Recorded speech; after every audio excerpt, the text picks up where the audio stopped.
الحمدللہ الذی ابدع الافلاک والارضین والصلاة والسلام علی اشرف الانبیاء والمرسلین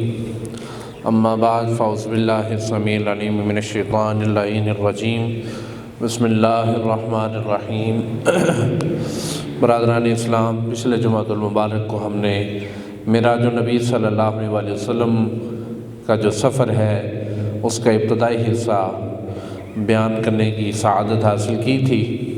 اس جمعۃ المبارک کو انشاءاللہ ہم معراج النبی صلی اللہ علیہ وسلم کے سفر کا اگلا حصہ بیان کریں گے۔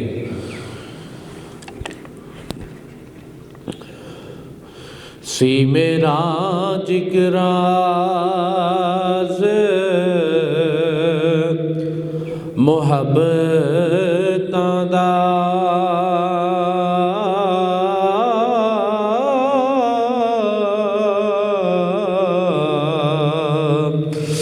نہیں سی ہر ایک دی سمجھ وچ آن والا،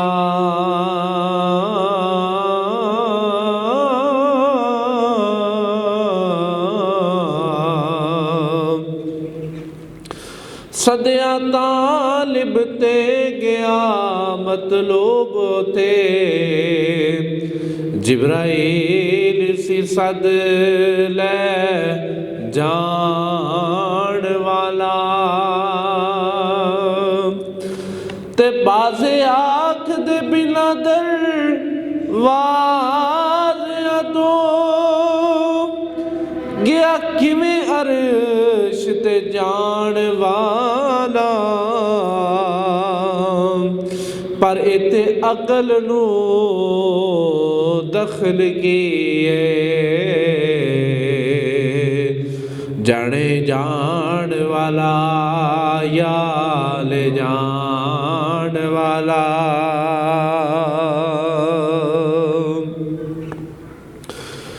معراج کی رتی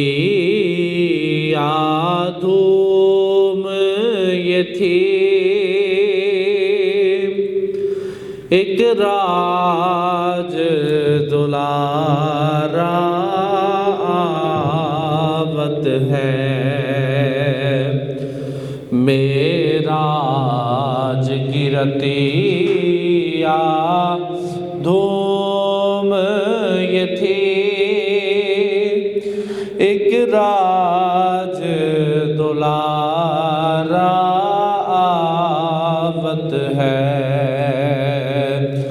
لولاک کا سہرا سرسوں ہے، وہ احمد پیارا آفت ہے۔ معراج کی رتی آدھوم یہ تھی، ایک راج دلارا آبت ہے، لولاک کا سہرا سرسوں ہے، وہ احمد پیارا آبت ہے، دھرتی سے اٹھا آفاق چڑھا، ممتاز یہ گل تھا چاروں طرف، دھرتی سے اٹھا آفاق چڑھا، ممتاز یہ گل تھا چاروں طرف، لوحق سے ملنے صلی علی سردار ہمارا جاوت ہے، لوحق سے ملنے صلی علی سردار ہمارا جا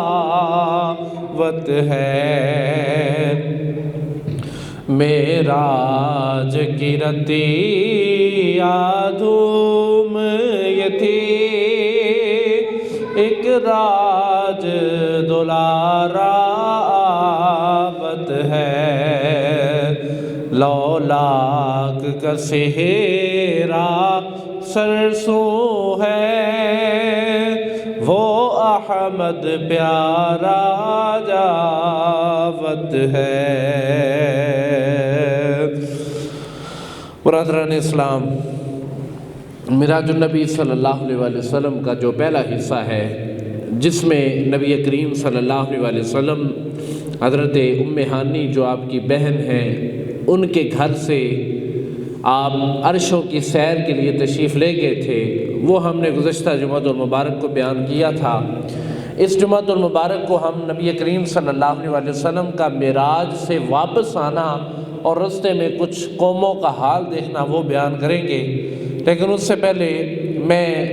بتا دینا چاہتا ہوں کہ معراج کی ضرورت کیوں پیش آئی، معراج کی حکمت کیا ہے، معراج کی وجہ کیا تھی۔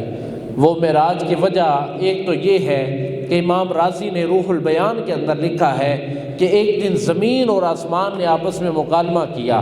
زمین کہنے لگی کہ میں اعلیٰ ہوں، آسمان کہنے لگا کہ میں بلند ہوں، تو دونوں نے جب آپس میں دلائل دینا شروع کیے تو آسمان کہنے لگا میں اس لیے اعلیٰ ہوں کہ میں بلند ہوں، میں بلند ہوں، میں تم سے اعلیٰ ہوں۔ تو زمین کہنے لگی کہ آسمان میری بات سنو، کوئی اپنا قد اونچا ہونے کی وجہ سے اعلیٰ نہیں ہو جاتا، بلکہ انسان اعلیٰ وہی ہوتا ہے یا چیز اعلیٰ وہی ہوتی ہے جس کے پاس کوئی مقام و مرتبہ ہو۔ آسمان نے کہا کہ میں بلند ہوں اس لیے میں اعلیٰ ہوں۔ زمین کہنے لگی اگر تو بلند ہے تو میرے پاس ایک ایسی ہستی ہے جو زمین و آسمان کی بھی مالک ہے۔ زمین نے کہا میرے پاس جناب محمد مصطفیٰ صلی اللہ علیہ وسلم ہے اس لیے میں اعلیٰ ہوں۔ تو آسمان نے کہا میرے پاس فرشتے ہیں، میرے پاس سورج ہے، میرے پاس چاند ہے، میرے پاس ستارے ہیں، میرے پاس کہکشاں ہیں، تیرے پاس کیا ہے؟ تو زمین کہنے لگی اے آسمان، جس سورج کے اوپر، جس چاند کے اوپر، جن تاروں کے اوپر تو گمنڈ کر رہا ہے، وہ سورج اور چاند ستارے جو ہیں وہ اس ہستی کی بارگاہ میں سجدہ کرتے ہیں جو ہستی میری زمین میرے اوپر موجود ہے۔ جس ہستی کے اوپر، جن چاند تاروں کے اوپر، جن چاند ستاروں کے اوپر تو گمنڈ کر رہا ہے، تو بڑائی اپنی بیان کر رہا ہے، وہ اس ہستی کی بارگاہ میں سجدہ ریز ہوتے ہیں جو میرے سینے کے اوپر موجود ہے۔ تو جب آسمان نے زمین کی یہ بات سنی نا تو اس نے کہا کہ ٹھیک ہے، میں اپنے رب کی بارگاہ میں دعا کروں گا کہ اللہ تعالیٰ مجھے بھی یہ سعادت عطا فرمائے۔ آسمان نے اپنے رب کی بارگاہ میں دعا کی کہ یا اللہ، تیری زمین نے آج مجھے یہ تانا دیا ہے اور اس نے کہا ہے کہ میری سینے کے اوپر ایک ایسی ہستی موجود ہے جن کی بارگاہ میں چاند بھی حاضری دیتا ہے، جن کی بارگاہ میں سورج بھی حاضری دیتا ہے، جن کو سورج بھی سجدہ کرتا ہے، چاند بھی سجدہ کرتا ہے، تارے بھی سجدہ کرتے ہیں۔ تو جب آسمان کی یہ بات اللہ رب العزت نے سنی نا تو اللہ رب العزت نے آسمان کی ندا سنی اور اسے یہ مژدہ سنایا، اسے یہ خوشخبری دی اور کہا کہ آسمان رونا بند کر، تیرے ساتھ میں وعدہ کرتا ہوں کہ ایک دن میرا سونا مائی تیرے سینے کے اوپر بھی قدم رکھے گا۔ تو یہ زمین اور آسمان کا مکالمہ تھا اور آسمان کی اپنے رب کی بارگاہ میں دعا تھی جس کو اللہ تعالیٰ نے شرف قبولیت بخشا تھا اور اللہ تعالیٰ نے اپنے محبوب کریم صلی اللہ علیہ وسلم کو اپنے پاس بلایا تھا۔ ایک تو حکمت یہ تھی۔ دوسری حکمت کیا ہے؟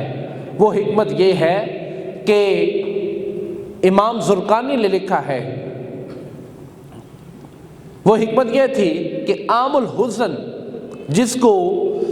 غم کا سال کہتے ہیں، تکلیف کا سال کہتے ہیں، دکھ کا سال کہتے ہیں، عربی میں اس کو عام الحزن کہتے ہیں۔ اور ایک عربی کا قاعدہ ہے، عربی گرامر کا، کہ جس انسان عرب کے اندر جس انسان کی ایک سال میں 2 یا 3 تکلیفیں اسے پہنچتی ہیں تو اہل عرب اس کو عام الحزن کہتے ہیں۔ حضور نبی کریم صلی اللہ علیہ وسلم نے جب اپنے تمام اہل خاندان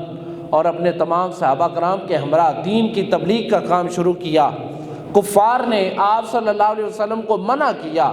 منع کرنے کے باوجود مصطفیٰ کریم صلی اللہ علیہ وسلم نے دین کی تبلیغ کا کام جاری رکھا نا، تو انہوں نے شیب ابی طالب نام کی ایک گھاٹی تھی جو پہاڑ کے اوپر موجود تھی، انہوں نے کفار نے مصطفیٰ کریم صلی اللہ علیہ وسلم اور آپ کے اصحاب اور آپ کے اہل خانہ کو وہاں پہ معصور کر دیا، جس کو ہم اپنی زبان میں قید کہتے ہیں۔ آپ صلی اللہ علیہ وسلم کو اپنے تمام کنبے کے سمیت شیب ابی طالب کی گھاٹی میں معصور کر دیا، محاصرہ کر لیا، قید کر دیا۔ تو 3 سال مصطفیٰ کریم صلی اللہ علیہ وسلم اپنے اہل خانہ کے ساتھ اور اپنے تمام صحابہ کرام کے ساتھ وہاں پہ پتے کھا کے گزارا کرتے رہے۔ مصطفیٰ کریم صلی اللہ علیہ وسلم نے وہاں پہ صبر کے ساتھ اور ہمت کے ساتھ وہ جو 3 سال ہیں وہ بتائے۔ تو جب 3 سال وہ مکمل ہوئے، اللہ تعالیٰ کے فضل و کرم سے آقا کریم صلی اللہ علیہ وسلم اور آپ کے تمام جانثار صحابہ کرام اور آپ کے تمام اہل خاندان ان کو وہاں سے رہائی ملی، تو پھر کیا ہوا؟ اسی سال آپ صلی اللہ علیہ وسلم کی وفات شیار زوجہ سیدہ خدیجہ الکبریٰ سلام اللہ علیہا۔ کون خدیجہ؟ جس نے اپنا سارا مال حضور پہ نثار کر دیا، جس نے اپنی جوانی حضور پہ نثار کر دی، جس نے مکہ کے رئیس انسان کی بیٹی ہونے کے باوجود مصطفیٰ کریم صلی اللہ علیہ وسلم کے ساتھ نکاح کیا اور اپنا سارا مال حضور کی بارگاہ میں قربان کر دیا۔ اسی سال حضرت سیدہ خدیجہ الکبریٰ سلام اللہ علیہا ان کا وصال ہو جاتا ہے۔ پھر کچھ مہینوں کے بعد حضور نبی کریم صلی اللہ علیہ وسلم کے مہربان چچا ان کا وصال ہو جاتا ہے۔ تو جب اسی سال حضور کو یہ 3 تکلیفیں پہنچی نا، تو اہل عرب اس کو عام الحزن کہتے ہیں۔ تو مصطفیٰ کریم صلی اللہ علیہ وسلم اس سے نڈھال ہو جاتے ہیں، دکھ میں مبتلا ہو جاتے ہیں، تکلیف میں مبتلا ہو جاتے ہیں۔ پھر کیا ہوا کہ یار وہ ہوتا ہے جو یاروں کے دکھ بانٹتا ہے۔ یار کون ہوتا ہے؟ جڑا یاراں دے دکھ ونڈدا ہے۔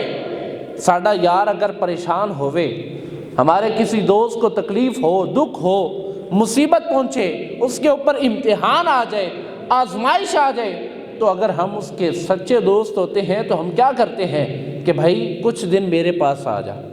کچھ دن میرے کول آ جا، میں اپنے دکھ سنا، میں تیرے دکھ سندا وا، اس نال کی ہوئے گا کہ تیرے دل دا بوجھ ہلکا ہو جائے گا۔ تو اللہ تعالیٰ نے اپنے محبوب کریم صلی اللہ علیہ وسلم کے اوپر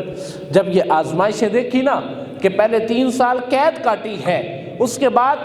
زوجہ جو ہیں وہ وفات پا چکی ہیں، اس کے بعد چچا وصال کر گئے ہیں، اب حضور صلی اللہ علیہ وسلم کی جو طبیعت مبارک ہے وہ ان صدموں کی وجہ سے دن بدن کمزور ہوتی جا رہی ہے، تو اللہ رب العزت اپنے محبوب کو اپنے پاس بلا کر یہ احسان کرتا ہے، یہ محبت ادا کرتا ہے کہ میرے محبوب میرے پاس آ جا، میں تیرے دکھ بانٹتا بھی ہوں اور تجھے دنیا جہان کی خوشیاں بھی عطا کرتا ہوں۔ تو اللہ تعالیٰ کے محبوب صلی اللہ علیہ وسلم نے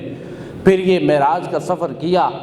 اپنے رب سے ملاقات کی، اللہ تعالیٰ نے اپنے محبوب کو تسلیاں دی، دلاسے دیے اور فرمایا کہ وَالنَّجْمِ إِذَا هَوَىٰ،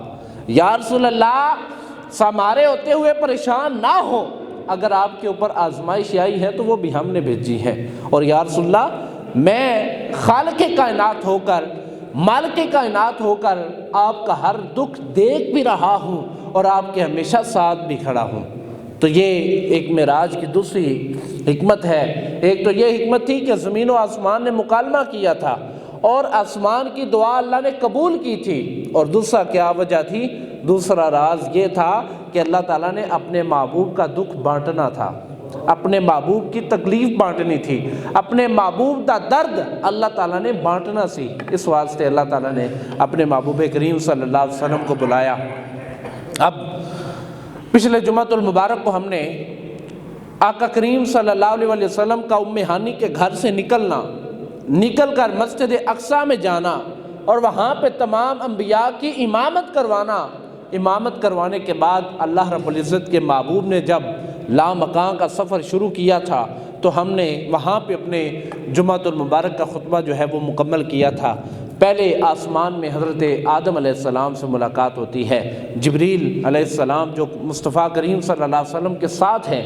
انہوں نے وہاں جا کے دستک دی، پوچھا گیا من معاک، من ہوا، کون ہے وہاں دروازے پہ دستک دینے والا کون ہے؟ تو جبریل علیہ السلام عرض کرتے ہیں انا جبریل، میں جبریل ہوں۔ تو پوچھا گیا من معاک، تمہارے ساتھ کون ہے؟ تو جواب ملا معی محمد الرسول اللہ، میرے ساتھ کوئی عام ہستی نہیں ہے بلکہ اللہ کے آخری اور سچے رسول ہیں۔ تو اسی طرح دوسرا آسمان، تیسرا آسمان، چوتھا آسمان، پانچواں آسمان، چھٹا آسمان، وہاں پہ جب ساتویں آسمان پہ جاتے ہیں تو وہاں سے آگے سدرۃ المنتہا کا مقام شروع ہو جاتا ہے۔ تو وہاں جا کے اب وقت کے دامن میں گنجائش نہیں ہے، آپ کو بتاؤں دوسرے آسمان پہ حضرت موسیٰ علیہ السلام، تیسرے پہ حضرت ادریس علیہ السلام، چوتھے پہ حضرت یوسف علیہ السلام، پانچویں پہ حضرت عیسیٰ علیہ السلام نے ملاقات کی، اور اسی طرح آخری جو ساتواں آسمان تھا وہاں پہ جد الانبیاء حضرت سیدنا ابراہیم علیہ السلام، وہاں ان سے ملاقات ہوتی ہے۔ تو جب سدرۃ المنتہا کا مقام عبور کرتے ہیں تو وہاں جب اللہ رب العزت کے محبوب صلی اللہ علیہ وسلم نے جبریل سے کہا کہ جبریل آگے چلو، تو جبریل نے کہا نہیں یا رسول اللہ، اس تو آگے میری ہمت نہیں، یا رسول اللہ اس کے بعد میری ہمت نہیں ہے۔ حضور نے فرمایا لماذا، کیا وجہ ہے، آگے کیوں نہیں جاتے؟ تو وہ کہتا ہے اس سے آگے میں اگر ایک قدم بھی چلوں گا تو یا رسول اللہ میرے پر جل کے راکھ ہو جائیں گے۔ تو یا رسول اللہ یہ مقام آپ کو حاصل ہے۔ اب یہاں پہ علماء نے ایک بڑا نقطہ لکھا ہے، وہ نقطہ یہ لکھا ہے کہ 1,24,000 انبیاء کرام کم و بیش آئے ہیں، ان میں سے 3 نبی ایسے ہیں کہ جن کو آسمانوں کی سیر کے لیے اللہ تعالیٰ نے ان کو یہ شرف بخشا ہے۔ ان میں پہلے ہیں حضرت عیسیٰ علیہ السلام۔ کون ہے پہلے؟ حضرت عیسیٰ علیہ السلام۔ علماء نے لکھا ہے کہ حضرت عیسیٰ علیہ السلام کو اللہ تعالیٰ نے زندہ